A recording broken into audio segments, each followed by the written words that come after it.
रोमा, आप तो प्रतिदिन अति सुंदर होती जा रही हैं।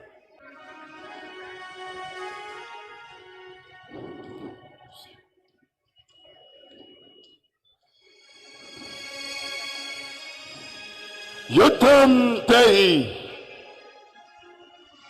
युद्धम देहि, युद्धम देहि। क्या हुआ? युद्धम। बैठती क्यों नहीं आप? महाराज, प्रलय आ गई है? महाराज ये स्वर सुनिए। स्वर? हाँ महाराज। युद्धम देहि। यह किसका कान उसे यहां खींच लाया है? आप चिंता ना करें, हम अभी देख कर आते हैं। महाराज रुकिए, अपना गदा तो ले जाइए। युद्धम देहि। भाले, बाहर निकल। कहां छिप कर बैठा है? कौन हो तुम? क्यों अपने मृत्यु को आमंत्रण दे रहे हो? अरे ओ बालक, क्या तू ही बाली है? नहीं। तो जाकर बाली को बुला, बोल कि दशानन आया है और उससे युद्ध चाहता है। मैं भाई बाली का अनुज सुग्रीव हूं, भाई किष्किंधा नहीं है। अपना कार्य कहो। जा बालक, जाकर निर्विघ्न सो जा, अन्यथा मारा जाएगा। जाकर बाली को भेज। तो मुझसे युद्ध करने से डर रहा है। अपना अस्त्र ग्रहण करो। मेरी भुजाएं ही मेरा अस्त्र है। चला जा, अन्यथा मारा जाएगा। जाकर बाली को भेज। अगर भाई बाली आ गया तो तू जिंदा नहीं बचेगा। तेरे लिए यही सही है, तो यहां से चला जा। मैं केवल बाली से युद्ध करूंगा। जाकर अपने भाई बाली को बुला। चला जा। अपने सुदर्शन काया से पैर निभाना चाहता।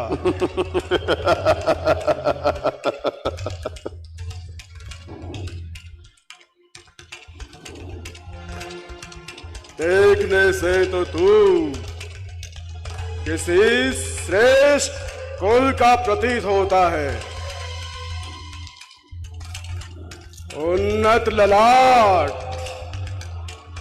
प्रलभ बाहु और अज्ञानी भी नहीं जान पड़ता है, और ना ही तेरा मुझसे कोई बैर है। तो फिर ये सब किस लिए?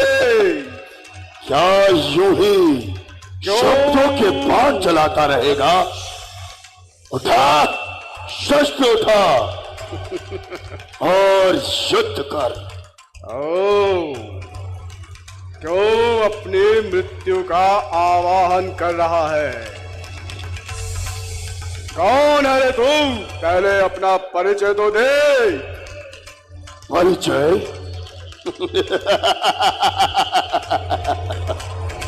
मैं महर्षि पुलस्त्य का पुत्र, विशर्वा पुत्र, लंका नरेश, दशानन रावण हूं, और तुझसे युद्ध की कामना से आया हूं। उन्हें नाम तो अवश्य सुना होगा। सुना, उचित है। तू निश्चय ही वीर है और साहसी भी, जो बाली पर छिप के प्रहार करने के स्थान पर उसके सम्मुख आकर इस प्रकार की बातें कर रहा है। बाली अवश्य तेरी याचना का मान रखेगा। तो आ और युद्ध कर।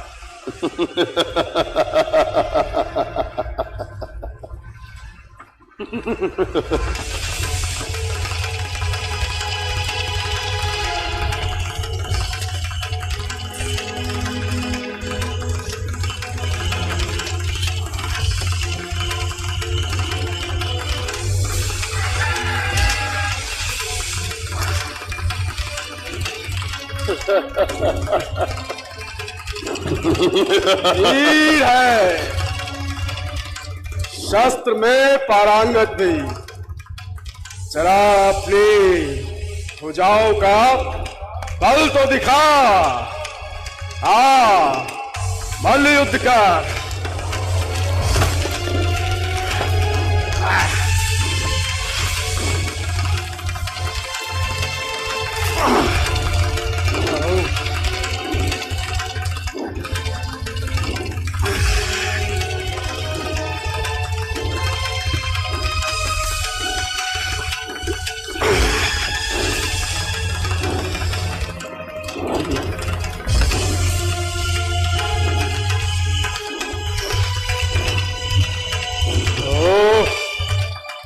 ये तो अत्यंत बलशाली है।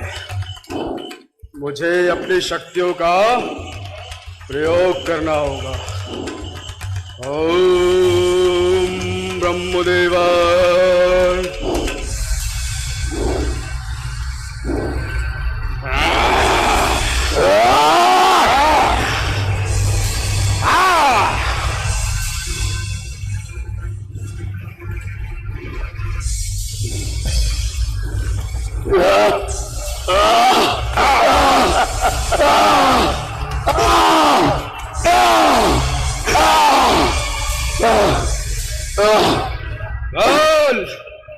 तेरी युद्ध लिप्सा शांत हुई? बाली, रावण तो तेरी मित्रता का आकांक्षी है। क्या अब भी कोई शंका बाकी है? नहीं, सारी शंकाओं का समाधान हो गया। तो हाँ, बाली को भी उस लकेश की मित्रता स्वीकार है। आज प्रथम बार बाली के सम्मुख कोई इतना वीर और साहसी योद्धा आया है। निश्चय ही तुम्हें किष्किंधा किया आदित्य स्वीकार करना चाहिए। मान ले, आओ मित्र। आप जैसे वीर योद्धा को पाकर मैं प्रसन्न हो गया। आओ मित्र, किष्किंधा का आतिथ्य स्वीकार करो। बुआ, तुम इतने घबराए हुए क्यों हो? बुआ, बोलो, तुम इतने घबराए हुए क्यों हो? बुआ विदु जीवा। बोलोगे? बुआ विदु जीवा। मुझे चिंता हो रही है, तुम बोलो पुत्र, क्या हुआ है? बुआ विदु जीवा युद्ध में मारे गए। क्या? विदु जीवा युद्ध में?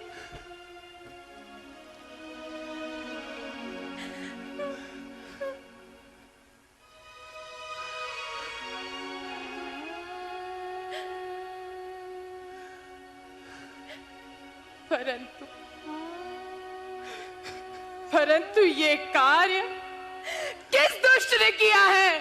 मुझे उसका शीघ्र नाम बताओ। मैं उसका और उसके संपूर्ण वंश का नाश कर दूंगी। मुझे उसका शीघ्र नाम बताओ पुत्र। तुम चुप क्यों हो? बोलते क्यों नहीं हो? अगर तुमने अपना मुख नहीं खोला तो मैं तुम्हारा सिर धड़ से अलग कर दूंगी। बोलो। बुआ, आपके पति विद्युत जीवा का वध बोलो। आप ही के भ्राता रावण ने तुम किया है। चुप करो। तुम पागल हो गए हो क्या? मेरा भाई रावण ऐसा कार्य कभी नहीं कर सकता। क्षमा चाहता हूँ माते, क्षमा चाहता हूँ, लेकिन यही सत्य है माँ, यही सत्य है।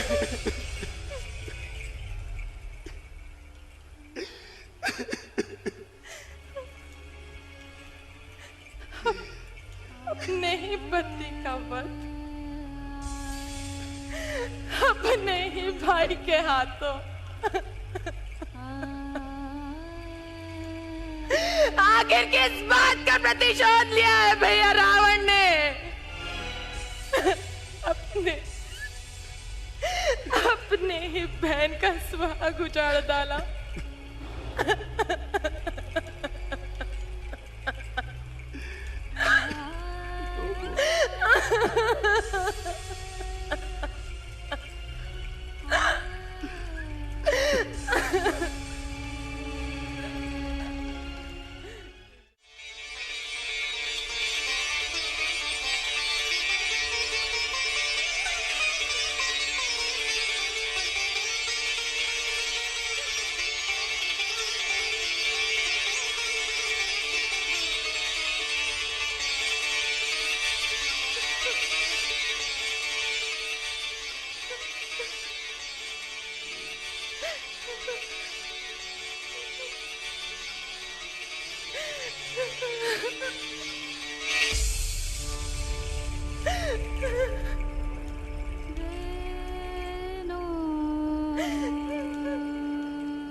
बस करो बहन,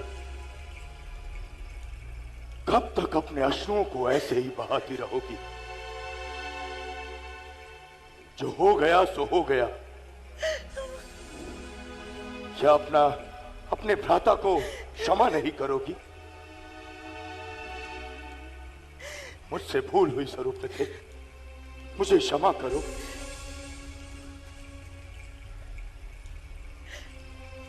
आखिर ऐसा कौन सा भाई होगा जो अपने साम्राज्य विस्तार के लिए अपने ही बहन के सुहाग को खा जाए? तुमने मेरे पति विद्युत जीवा के 14,000 सैनिकों को मार डाला। मेरे प्राणों से भी प्रिय मेरे पति का वध करते हुए तुम्हें लज्जा नहीं आई?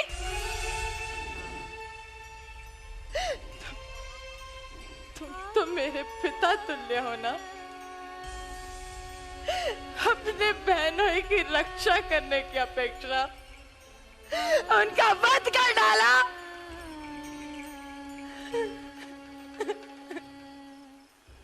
बहन, मैं युद्ध करने में उन्मत्त हो गया था। मेरा अपने चित्त पर नियंत्रण न रहा। मैं विजय श्री प्राप्त करना चाहता था और युद्ध में अपने पराये का ध्यान कहां रहता है। बस इस कारणवश ये भूल कर बैठा। मुझे अब यहाँ एक पल भी नहीं रुकना है। ये सारी की सारी लंका मुझे खाने को दौड़ती है। क्योंकि जब मैं तुम्हारे मुख को देखूंगी, मुझे यह आभास होगा कि शूर्पणखा ये तुम्हारा भाई नहीं, तुम्हारे पति का हत्यारा है, हत्यारा। परंतु बहन, यह संपूर्ण साम्राज्य, ये दास, ये दासियां, मैं, ये लंका सब कुछ तुम्हारा है। मैं और मंदोदरी तुम्हारी हर छोटी बड़ी खुशी का ध्यान रखेंगे। अगर मैं तुम यहाँ से कहीं नहीं जाओगी, ये मेरा निर्णय है। अगर मैं यहाँ एक पल भी रुकी भैया, तो मैं अपने प्राणों का त्याग यही कर दूंगी। परंतु तुम जाओगी कहाँ? कहीं भी।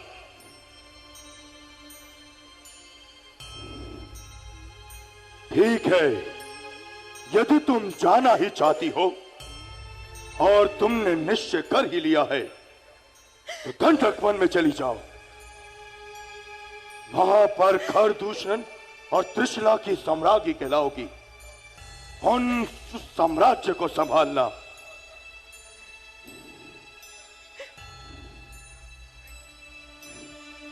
प्रकृति के नजदीक रहकर तुम अच्छा महसूस करोगी और इस प्रकार लंका का उस क्षेत्र के साथ आदान प्रदान भी बना रहेगा और वृक्ष सभ्यता का प्रचार भी होता रहेगा। जाओ बहन, दंडक वन चली जाओ।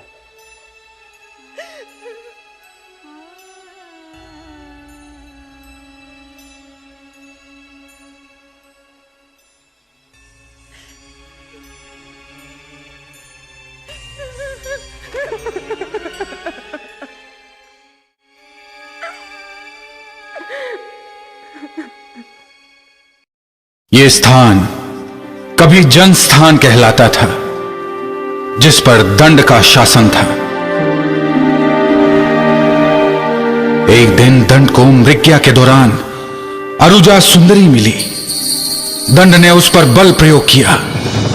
तब उसके पिता शुक्र ऋषि ने दंड को श्राप दिया और कहा कि जिस भूमि पर सीमाओं का आदर ना होता हो वो स्थान वन के समान ही है।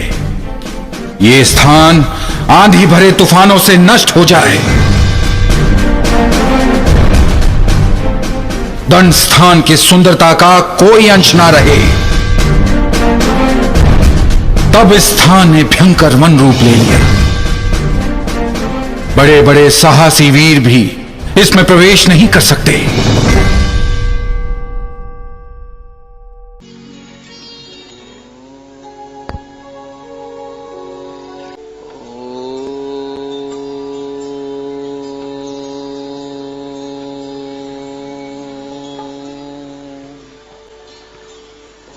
प्रणाम मुनिवर।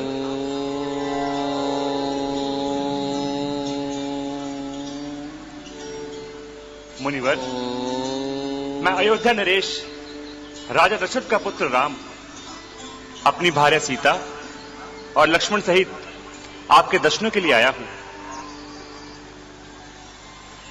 राम, कल्याण हो राम।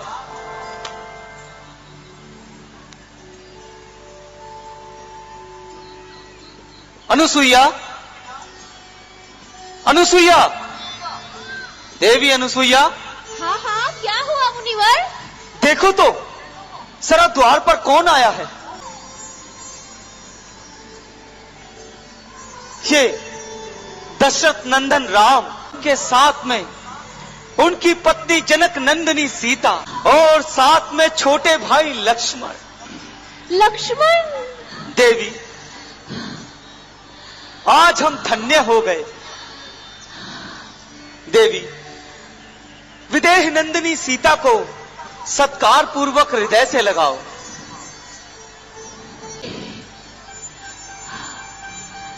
आओ राम। आओ पुत्री। स्थान ग्रहण करो। आओ, यहाँ आसन पुत्र ग्रहण लक्ष्मण। करो पुत्री। स्थान ग्रहण करो। आओ।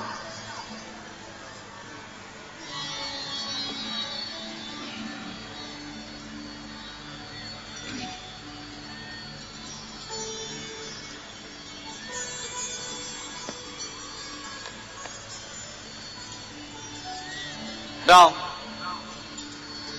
जी गुरुदेव। ये मेरी पत्नी अनुसुईया है। मैं तुम्हें इसके बारे में कुछ बताना चाहता हूं। एक समय 10 वर्षों तक वृष्टि नहीं हुई।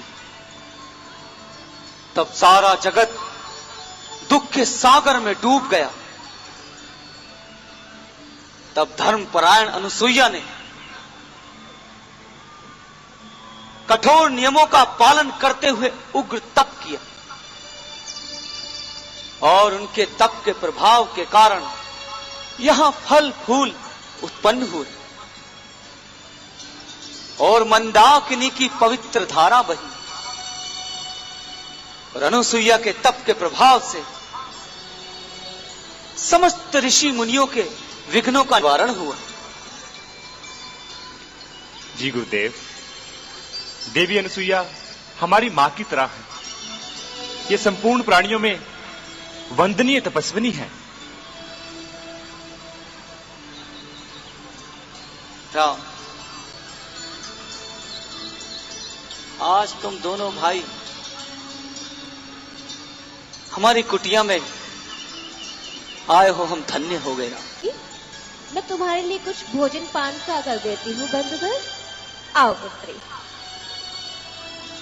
पुत्री सीता, बंधु बांधवों को छोड़कर, राष्ट्रीय मान सम्मान का परित्याग कर अपने पति श्री राम का अनुसरण करके वन में जा रही हो, यह बड़े सौभाग्य की बात है। पुत्री सीता, सदैव अपने पति की सेवा में लगी रहना, यही स्त्री का कर्म और धर्म है। पति से बड़ा कोई नहीं होता।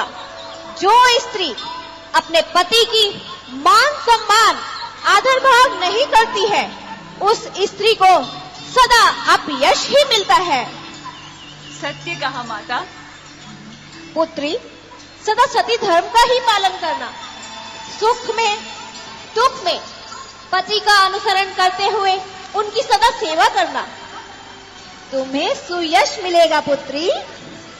माँ, आज संसार की समस्त स्त्रियों में श्रेष्ठ है। आपके मुंह से ऐसी बात सुनना कोई आश्चर्य नहीं।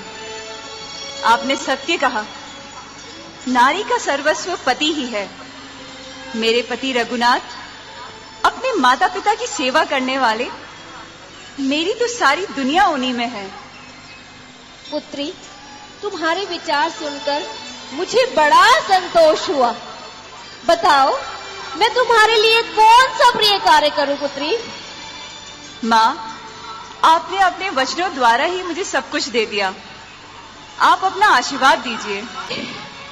तुम्हें जरा भी लोभ नहीं, मुझे प्रसन्न कर दिया पुत्री। ये लो मेरा दिव्य एवं अलौकिक हार।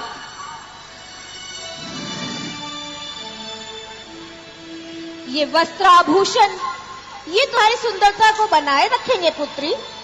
मेरी दी हुई वस्तुएं तुम्हारे अंगों का श्रृंगार और बढ़ाएंगी पुत्री। इनका प्रयोग निर्विघ्न एवं निर्विकार होगा पुत्री।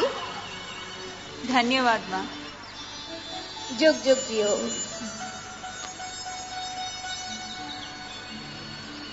गुरुदेव, कहो पुत्र। अब हमें जाने की आज्ञा दें। अवश्य, लेकिन जाने से पहले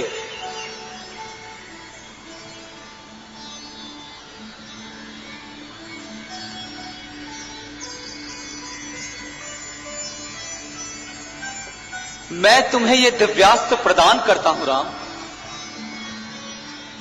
आगे वन प्रदेश राक्षसों से आक्रांत है, यहां उनका उपद्रव होता रहता है। इस वन में अनेकों मानव रूपधारी नरभक्षी राक्षस निवास करते हैं पुत्र।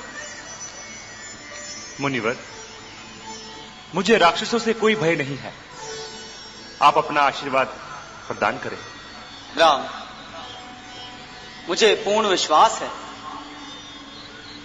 तुम अपने बल और पराक्रम से उन दुष्टों का नाश करोगे और ऋषि मुनियों के कष्टों का निवारण करोगे राम। ये दिव्यास्त्र तुम्हें ऐसे समय काम आएगा जब तुम्हें इसकी बहुत आवश्यकता होगी राम। मेरा आशीर्वाद सदैव तुम्हारे साथ है राम। कल्याण हो। देवी, हमारा आशीर्वाद सदैव तुम्हारे साथ है पुत्री। सौभाग्यवती भव। देवी, राम, लक्ष्मण और सीता को अपना आशीर्वाद प्रदान करो। आओ पुत्री, आओ लक्ष्मण, आओ राम। मेरे लिए तुम बहुत प्रिय हो। लक्ष्मण, इनका सदैव ध्यान रखना। कल्याण हो। हमारा आशीर्वाद सदैव तुम्हारे साथ है पुत्रों।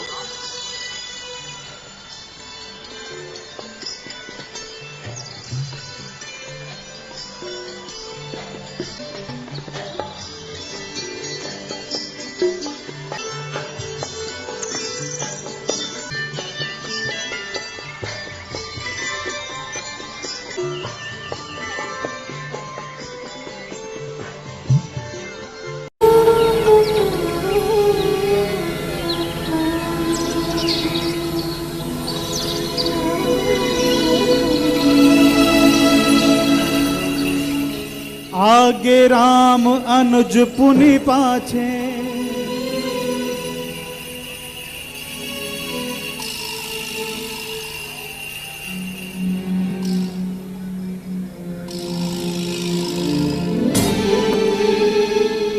भैया भैया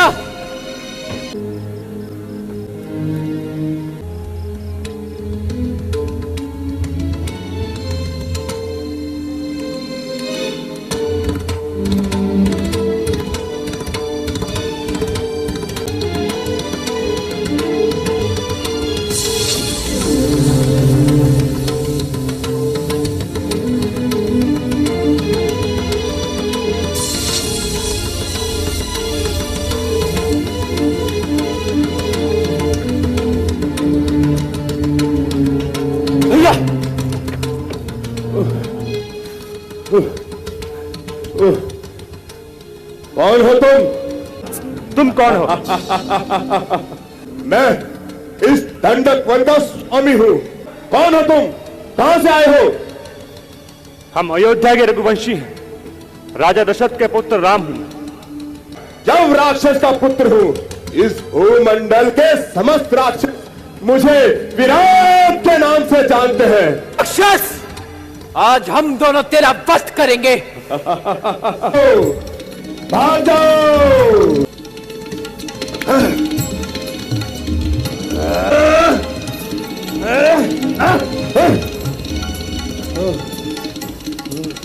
लक्ष्मण, इसे ब्रह्मा जी का वरदान है, हम इसे अस्त्रों से नहीं मार सकते। तुम शीघ्र खड्डा खोदो, हम उसको उसी खड्डे में गाड़ देंगे। ठीक है भैया।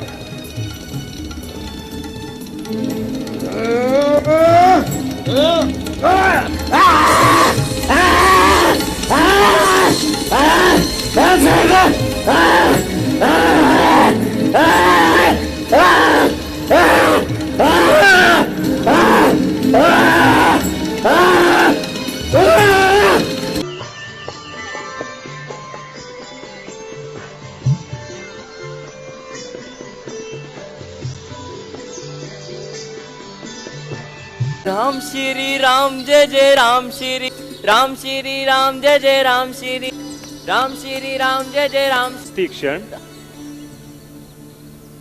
आंखें खोलो, मैं साक्षात तुम्हारे समक्ष हूं। प्रभु, आप मेरे समक्ष खड़े हैं। प्रभु प्रभु प्रभु, मुझे मेरे नेत्रों पर विश्वास नहीं होता। प्रभु प्रभु प्रभु, जय नील कमल के समान श्याम शरीर वाले, हाथों में धनुष बाण, जटाओं का मुकुट और तपस्वी वस्त्र प्रभु राम को मैं नमस्कार करता हूँ। तीक्ष्ण, हमें ऋषि अगस्त से भेंट करनी है।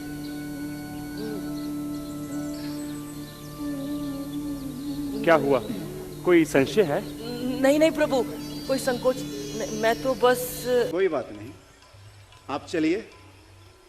कोई भी गुरु अपने शिष्य से हृदय से कभी अप्रसन्न नहीं होते। नहीं प्रभु। आप उनसे क्षमा प्रार्थना करेंगे, वो आपको क्षमा कर देंगे। नहीं प्रभु, वो बहुत क्रोधित है। अच्छा आप चलिए, मैं आपको वृतांत रास्ते में सुनाता हूं। आइए आइए।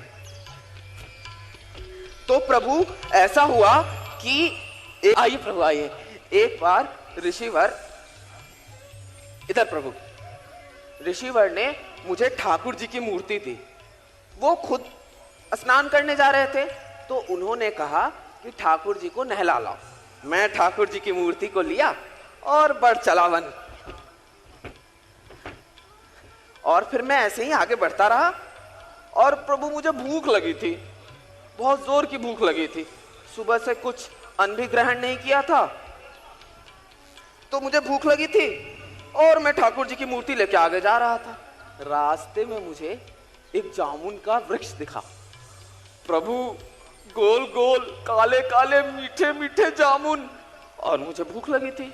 मैंने ना आगे का सोचा ना पीछे का सोचा, और जामुन गिर गए। लिया और दे मारा जामुन के पेड़ पर। प्रभु मोटे मोटे जामुन, यहाँ जामुन वहाँ जामुन। प्रभु मैं तो बहुत प्रसन्न हो गया, मैंने तो मानो सभी जामुन चट कर लिए। लेकिन प्रभु जिस पत्थर से ना मैंने जामुनों के पेड़ पर निशाना साधा था, वो कोई पत्थर नहीं बल्कि मैंने स्वयं ठाकुर जी को ही दे मारा था।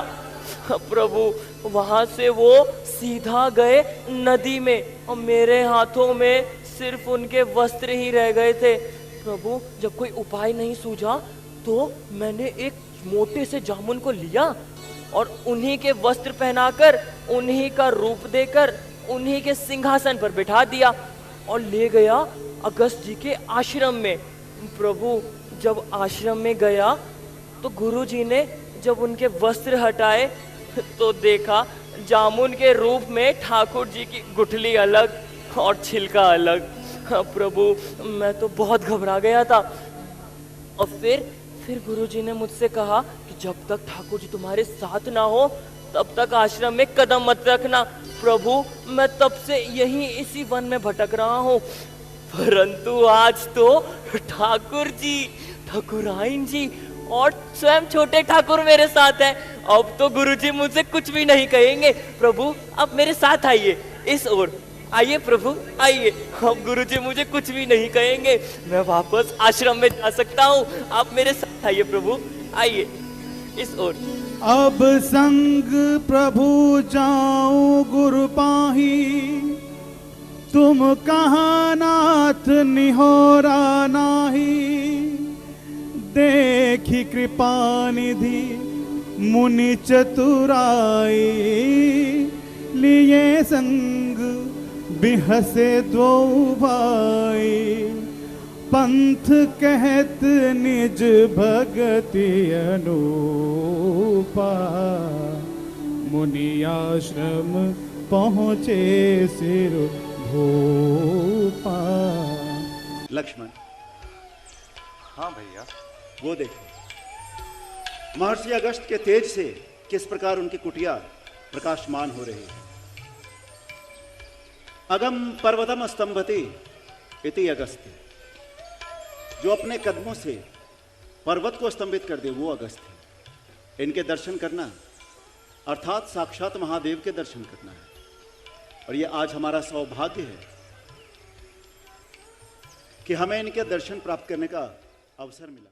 सुनत अगस्त्य तुरत उठी धाये, हरि बिलो की लोचन जल छाए। मैं श्री राम का छोटा भाई लक्ष्मण हूं। भैया राम और भाभी सीता भी मेरे साथ है। हमें पिता आज्ञा अनुसार वन गमन मिला है। हमें अगस्त ऋषि से मिलना है।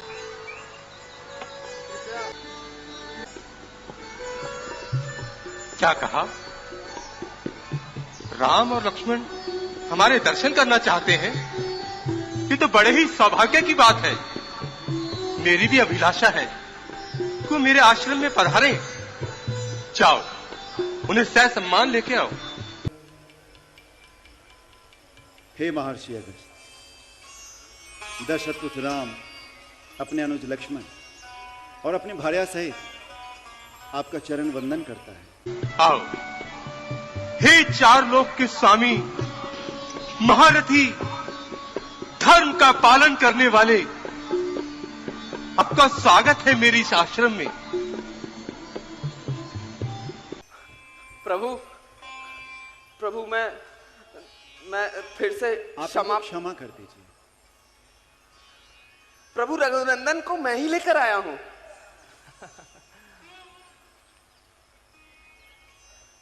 सीते, लक्ष्मण, मेरी भी ये आशा थी कि आप लोग जरूर आएंगे। मुझे बेहद प्रसन्नता हो रही है कि आप मेरी कुटिया में आए। मुनिवर, आप जैसे ऋषि मुनियों के दर्शन ये तो अत्यंत ही दुर्लभ है, और ये तो हमारा सौभाग्य है कि आपके दर्शन का अवसर मिला। राम, तुम यहां आए हो तो मैं तुम्हें कुछ अस्त्र शस्त्र प्रदान करना चाहता हूं। मुनिवर, मैं महत्वपूर्ण सामान लेकर आता हूं। आप यहां आसपास में कोई ऐसा क्षेत्र बताएं जो निवास के लिए भी उपयुक्त हो, और मेरी जो प्रतिज्ञा है कि इस दंड कारण में जितने भी असुर हैं उनका सर्वनाश कर सकें, इसलिए आप वैसा स्थान बताएं ताकि जिस स्थान से ये असुर यहां प्रवेश करते हैं मैं उनको वहां रोक सकूं।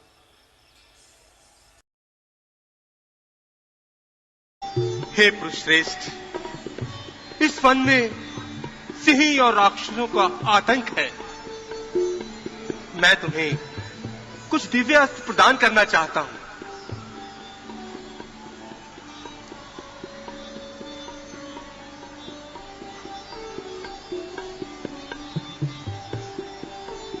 ये अमोघ बाण है और ये विश्वकर्मा ने बनाया था और ब्रह्मा जी ने मुझे दिया था।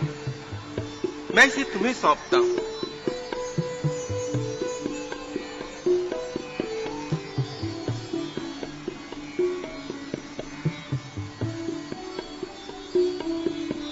ये दो तरकश है, ये मुझे इंद्र ने प्रदान किए थे। ये कभी भी खाली नहीं रहते, सदैव सूर्य के समान तेजस्वी बाणों से भरे रहते हैं। ये भी मैं तुम्हें प्रदान करता हूं।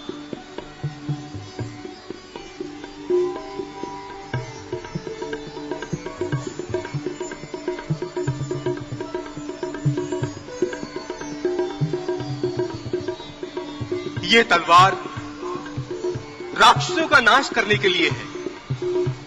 यह भी मैं तुम्हें प्रदान करता हूं।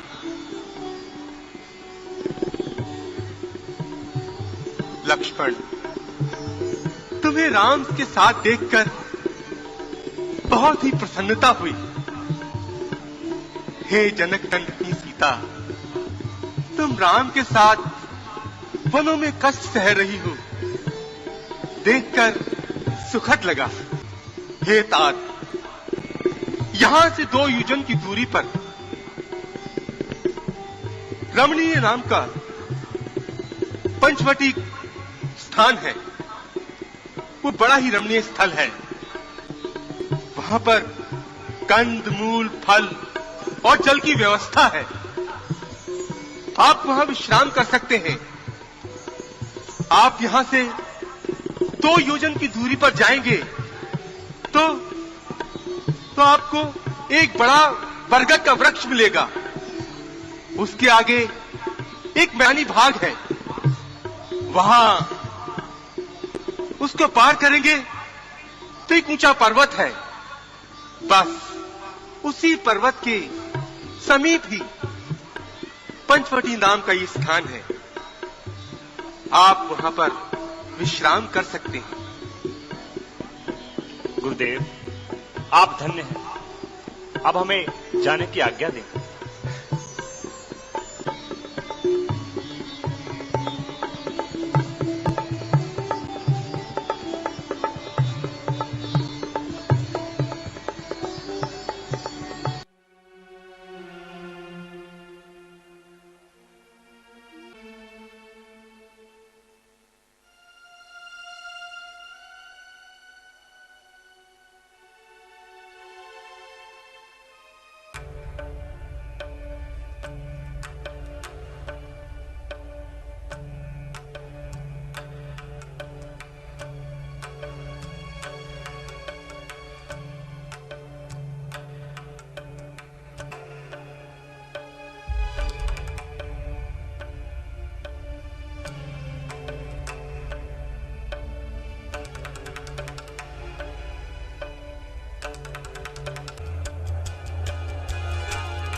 लक्ष्मण। हाँ भैया। सावधान होकर आना।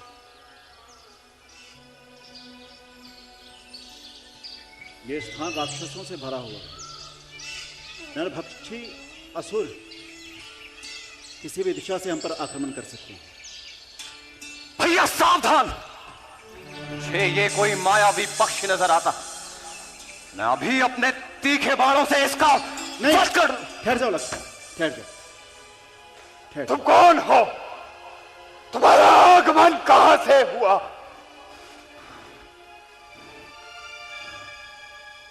अपना परिचय दो। पहले आप अपना परिचय दो।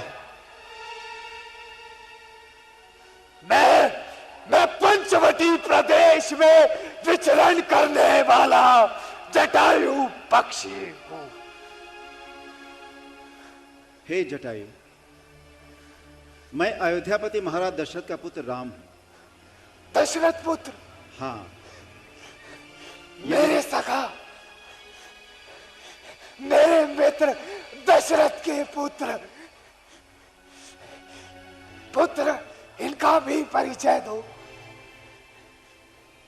ये मेरी भार्या सीता है और वो मेरा अनुज लक्ष्मण है। हम पिता की आज्ञा से 14 वर्षों के लिए वन आए हैं। मैं आपको देखकर अति प्रसन्न हुआ हूं। मेरे मित्र कैसे हैं? हे महात्मा जटायु, अब आपके मित्र और मेरे पिताश्री इस संसार में नहीं है। मेरे वियोग में उन्होंने अपने प्राण त्याग दिए। किंतु महात्मा जटायु, आप हमारे पिताश्री को कैसे जानते हैं?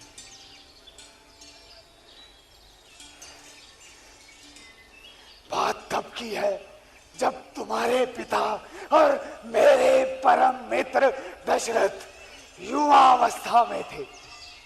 अयोध्या में भयंकर अकाल पड़ने के कारण मेरी उनसे भेंट हुई। दशरथ ने जब कारण जाना तो उन्हें ज्योतिषाचार्यों ने बताया कि शनि की दृष्टि पड़ने के कारण अयोध्या में अकाल पड़ा और दशरथ शनि से युद्ध करने चल पड़े। आओ मित्रों, शनिदेव, तुम्हारी यह उद्दंडता कि तुमने मेरे राज्य अयोध्या में भयंकर काल की स्थिति उत्पन्न कर दी।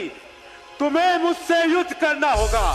अयोध्या नरेश, ऐसे क्षण यहां से चले जाओ, अन्यथा शनि के प्रकोप से तुम्हारा रक्षण कोई नहीं कर पाएगा। शनिदेव, मैं तुमसे युद्ध किए बिना कहीं नहीं जाने वाला। तुम्हारा अहंकार चूर करके ही रहूंगा। तुम्हारे लिए तो मेरी दृष्टि ही पर्याप्त है। चाहो तो प्रयास करके देख लो। तो संभालो वेग को।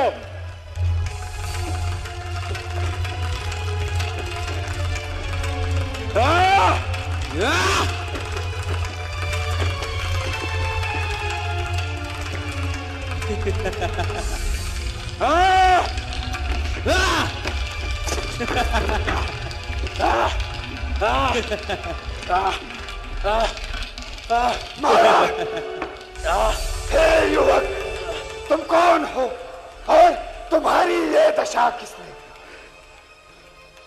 हे गरुड़राज, मैं अयोध्या नरेश दशरथ हूं। शनिदेव ने मेरे राज्य में भयंकर अकाल की स्थिति उत्पन्न कर दी। मुझे उससे युद्ध करना ही होगा। महाराज, शनि सर्वशक्तिशाली है। आप युद्ध छोड़िए, मेरी बात मानिए, मेरे पंखों पर विराजमान हो जाए। मैं आपको सकुशल पृथ्वी पर ले चलता हूं। नहीं गरुड़राज, ये मेरा राष्ट्र धर्म है, अपनी प्रजा की सेवा करना। यदि उसके लिए मुझे मृत्यु से भी लड़ना पड़े तो भी लड़ूंगा। यदि आप मेरी सहायता करना चाहते ही हैं तो मुझे शनिदेव के पास ले चलिए। जो आज्ञा महाराज।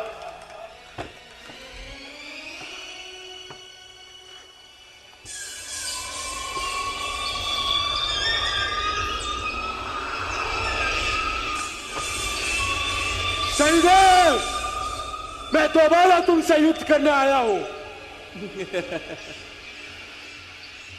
तुम पुनः यहां चले आए। मुझसे भय नहीं लगा तुम्हें? साहसी प्रतीत होते हो राजन। हम तुमसे प्रसन्न हुए। जाओ, तुम्हारी अयोध्या नगरी को हमने मुक्त कर दिया। आभार है आपका शनिदेव। हे गरुड़राज, आपने इस भयंकर स्थिति में जो मेरी सहायता की, मैं उसके लिए आपका ऋण कैसे चुका सकता हूं?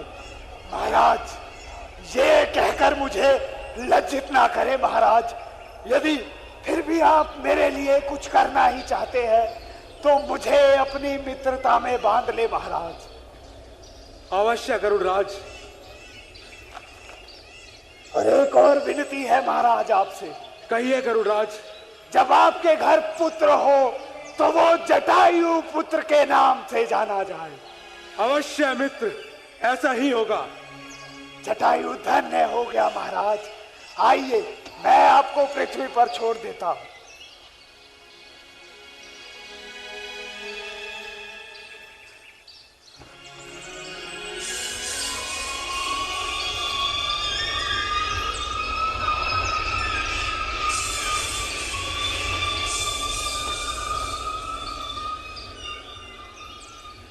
तो पुत्रों, इसी प्रकार हमारी महाराज दशरथ से भेंट हुई थी।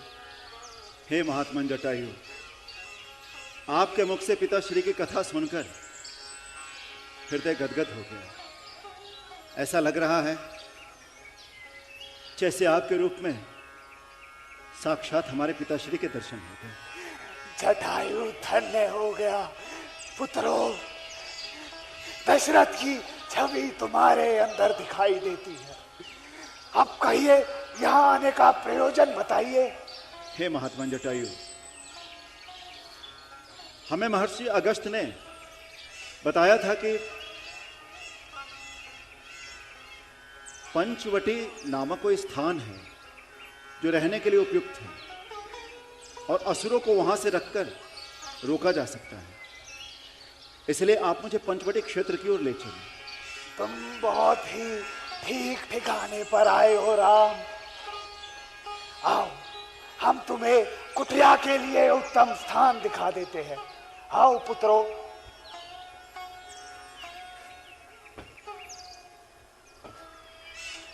तुरतहि पंचवटी नियराई, तुरतहि पंचवटी नियराई।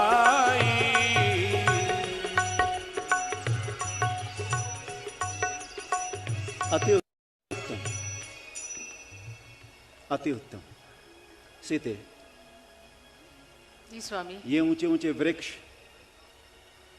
गोदावरी नदी, ये पर्वत, निवास हेतु इससे श्रेष्ठ स्थान कोई हो ही नहीं सकता। और मैं भी निकट ही वास करता हूं पुत्रों। यदि जब कभी तुम अपनी सीता को छोड़कर बाहर जाओ तो मैं उसकी रक्षा करूंगा। ठीक है महात्मन जटायु।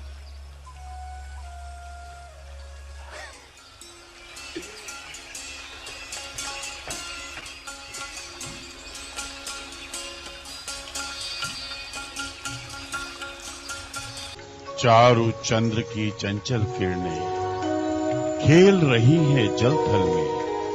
स्वच्छ चांदनी बिछी हुई है अवनी और अंबर तल में। पाया जीवन फूलों में हुआ लालन पालन। तुम भोजन के लिए कुछ फल ले। जैसी आपकी आज्ञा भैया। मैं तब तक बैठकर अपनी प्रातःकाल की साधना करता हूं। जी भैया। मैं भीतर कुछ काम कर लेती हूँ।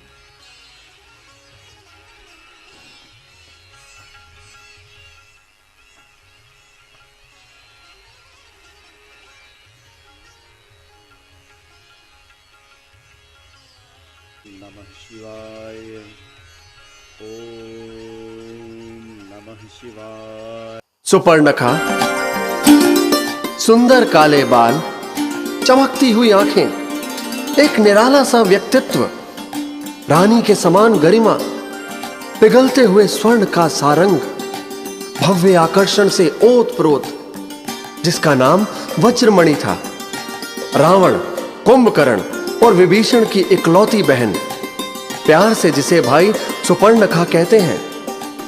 प्यार और दुलार के वातावरण में पली, स्वच्छंद जीवन व्यतीत करने वाली सुपर्णखा, जिसकी दृष्टि दंडक वन पंचवटी में रह रहे अयोध्या के राजकुमार राम पर पड़ी, जो इस समय तपस्वियों जैसा जीवन व्यतीत कर रहे हैं।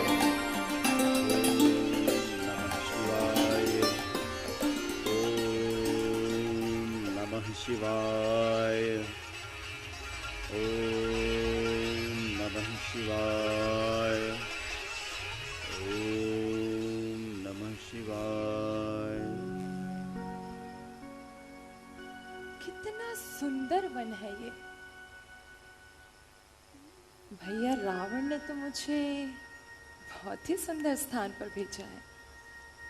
सूप नखारा वन की बहनी, सूप नखारा वन की बहनी, दुष्ट हृदय दारुण जस अहिनी, दुष्ट हृदय दारुण जस अहिनी।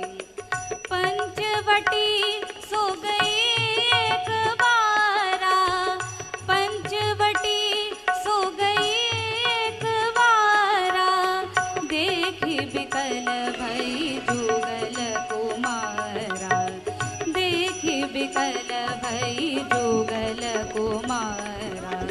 सूप नखारा वन की बहनी।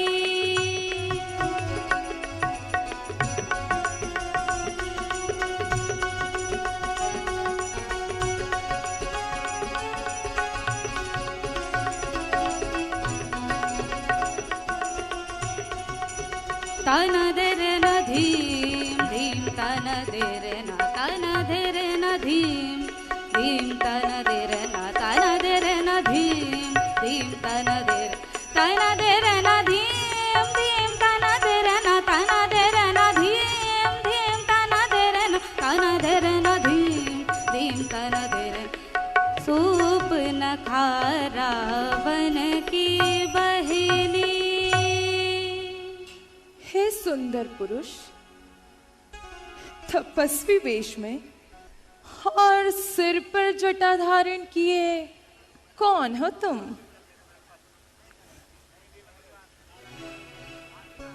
देवी, मैं अयोध्यापति महाराज दशरथ का पुत्र राम हूं, किंतु आपको यहां देखकर अचंभा हो रहा है। माना ये वन अत्यंत ही सुंदर है, किंतु बहुत ही डरावना है, और आप अकेली स्त्री, आपको भय नहीं लगता?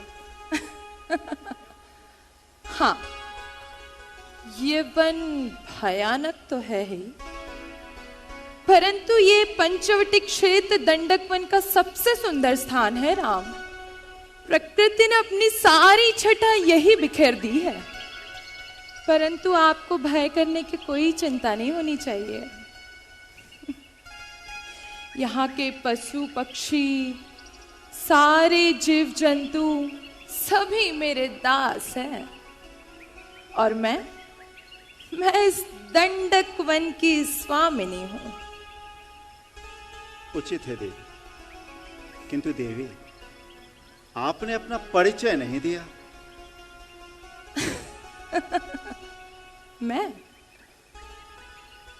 मैं विश्वमणि के पुत्र, त्रिलोकपति विजेता रावण की बहन शूर्पणखा हो।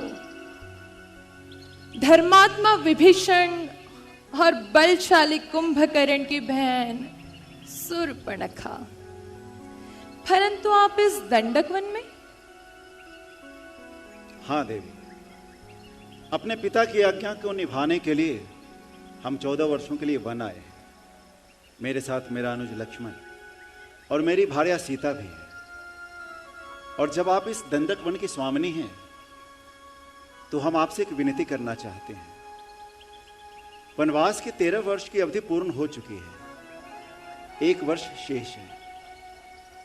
इसलिए हम आपके साम्राज्य के इस स्थान पर रहना चाहते हैं और हम आपको वचन देते हैं कि हम आपको हानि नहीं पहुंचाएंगे। आपको चिंता करने की कोई जरूरत नहीं है। देखिए, मेरे पास तो कोई शस्त्र नहीं है। देखिए, देखिए ना। हाँ, देख रहा हूं देवी।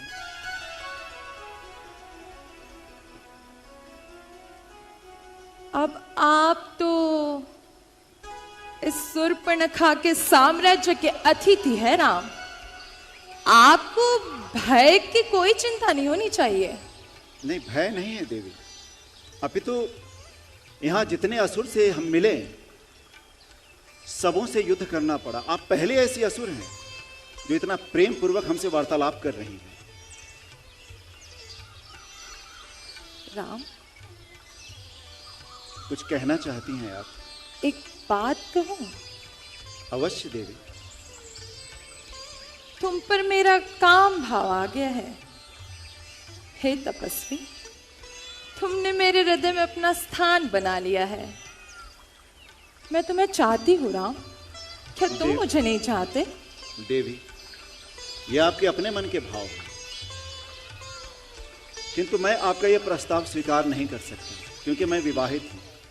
तो इसमें क्या हुआ? तुम 2 पत्नियों को साथ नहीं रख सकते? मेरा बल अपूर्व है और अद्भुत भी। मुझसे विवाह संबंध स्थापित करके तुम सुप्रतिष्ठित बन जाओगे राम। नहीं देवी। और मेरा भाई रावण ये सुनकर बहुत प्रसन्न होगा अगर तुमने मुझसे विवाह संबंध स्थापित कर लिया। नहीं देवी, मैंने आजीवन एक पत्नी धारण करने का ही व्रत लिया है और सीता मेरी पत्नी है। उसका स्थान इस संसार में कोई नहीं ले सकता। इसलिए आप अन्यत्र जाइए। देवी, मेरा अनुज लक्ष्मण वनवास में अकेला है। यदि आप चाहें तो अपना ये विवाह प्रस्ताव लक्ष्मण को दे सकते हैं। लक्ष्मण?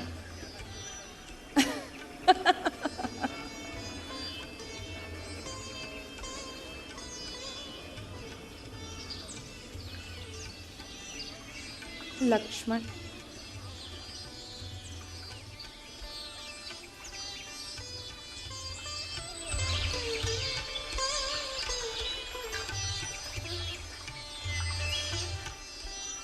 मैं तुमसे विवाह संबंध स्थापित करना चाहती हूँ। क्या तुम्हें मेरा प्रस्ताव स्वीकार है? देवी, मैं विवाहित हूं देवी। मेरी भार्या अयोध्या में मेरा इंतजार कर रही है। वो तो अयोध्या में है और तुमसे दूर भी। परंतु मैं तो तुम्हारे पास हूं लक्ष्मण। देवी, मैं यहां भैया राम और भाभी सीता की सेवा में आया हूं। क्या तुम भी एक दासी का जीवन व्यतीत करना पसंद करोगी? तुम मुझे अति सुंदर लगे लक्ष्मण। तुम पर मेरा काम भाव आ गया है और मुझसे विवाह संबंध स्थापित करके तुम सुप्रतिष्ठित बन जाओगे। देवी, भैया राम ही आपके लिए उचित वर है।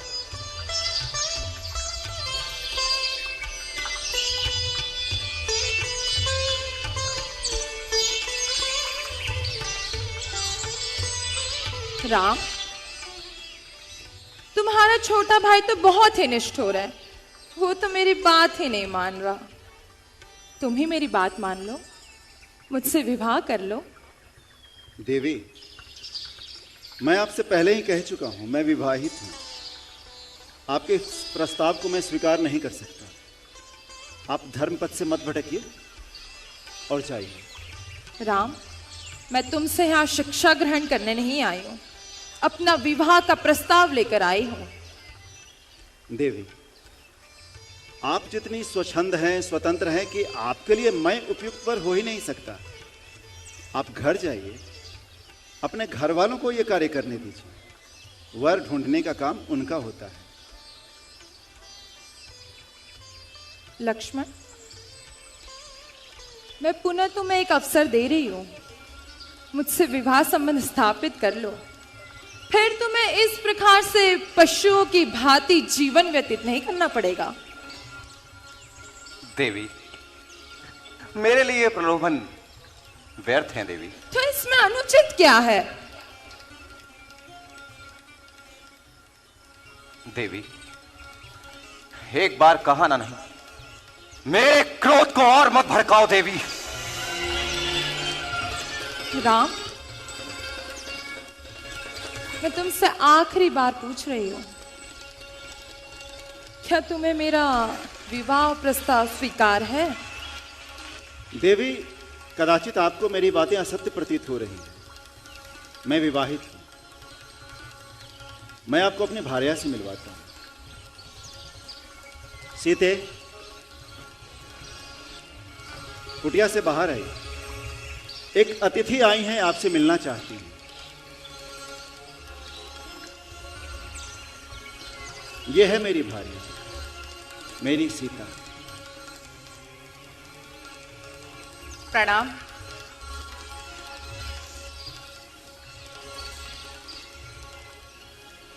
आप हमारी अतिथि हैं, आइए हमारी कुटिया में चलिए।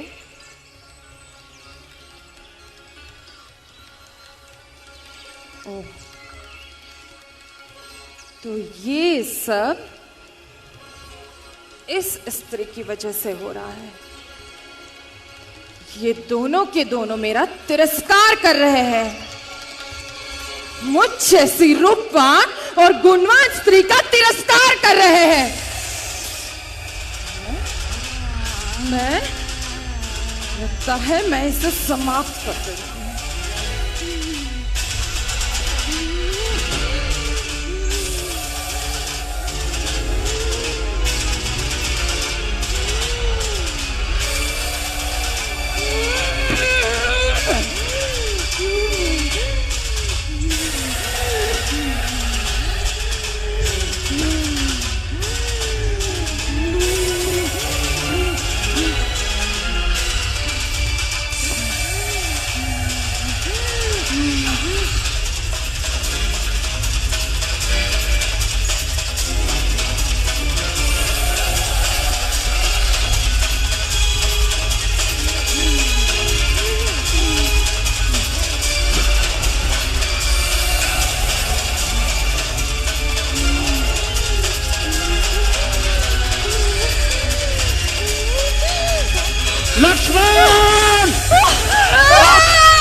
इसके प्राण मत लेना, इसके प्राण मत लेना।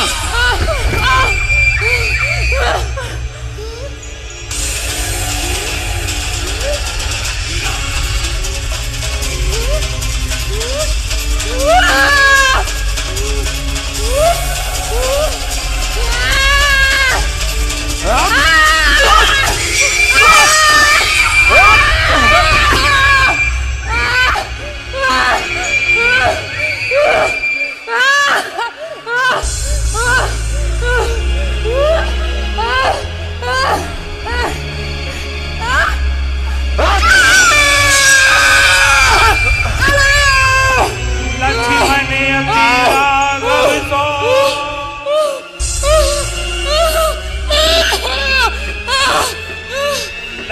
मन अति लाघव सो नाक कान मेरा अंग भंग कर दिया।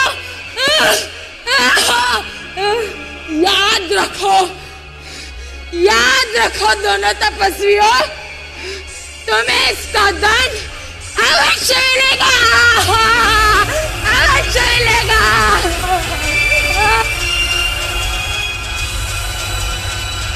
लक्ष्मण लक्ष्मण अति लाघव सो नाक कान बिनु कीन। ये सुपनखा चुप नहीं बैठने वाली है, ये भी यहां से जाएगी और अपने भाई खरदूषण को यहां लेकर आएगी। तुम सावधान रहना। ताके कर रावण कग मनो चुनौती दीन। नाक कान बिनु भई बिकरारा, नाक कान बिनु भई बिकरारा।